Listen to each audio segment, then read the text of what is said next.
بسم اللہ الرحمن الرحیم۔ ناظرین، دودھ میں کچا کیلا شامل کر کے کھانے سے جسم میں کمزوری نہیں ہوتی۔ چہرے پر لال رنگ کے دانے نکل آئیں تو کچا دودھ لگا لو، دانے نکلنا بند ہو جائیں گے۔ زیادہ نمک بدن پر الرجی لاتا ہے۔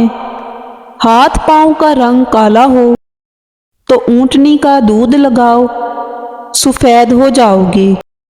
رات کو سونے سے پہلے اپنے چہرے پر لہسن کاٹ کر مسل دو، چہرے پر بڑھاپے کی جھلک نمایاں نہیں ہوگی۔ چہرے کی رنگت پیلی پڑنے کی وجہ جگر کی کوئی بیماری ہو سکتی ہے۔ منہ پر چنے کی دال پیس کر لگانے سے چہرے پر دانے نہیں آئیں گے۔ اگر چاہتے ہو کہ ساری زندگی پیٹ کی گیس یا قبض کا مسئلہ نہ ہو تو چند کام کر لو۔ کھانے میں ادرک اور کالی مرچ روزانہ استعمال کرو۔ کھانے کو ہمیشہ چبا چبا کر کھاؤ۔ ناشتے میں پانی یا دودھ میں اسپغول ملا کر پی لو۔ کھانے سے پہلے پانی پیو اور کھانے کے 2 گھنٹے بعد پانی پینے سے چہرے کی جلد نرم و ملائم اور تازہ رہتی ہے۔ معدے کی تیزابیت کو دور کرتا ہے۔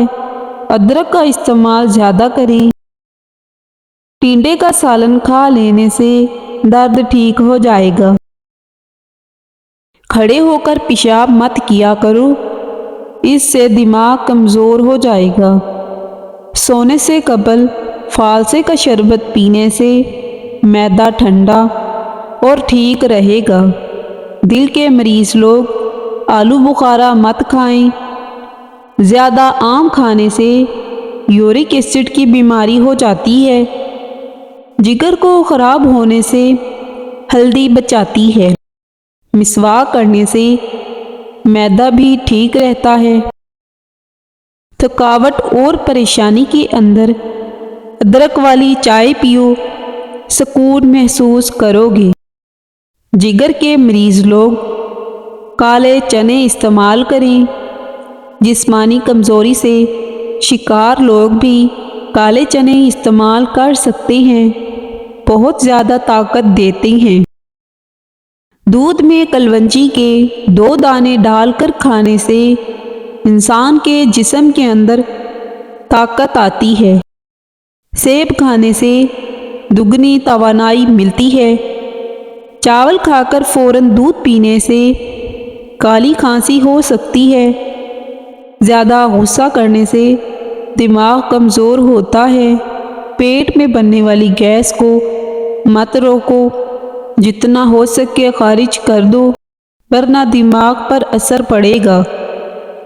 ہر دوسرے دن اپنے گھر کے دروازے اور کھڑکیاں تازہ آب و ہوا کے لیے ضرور کھولیں۔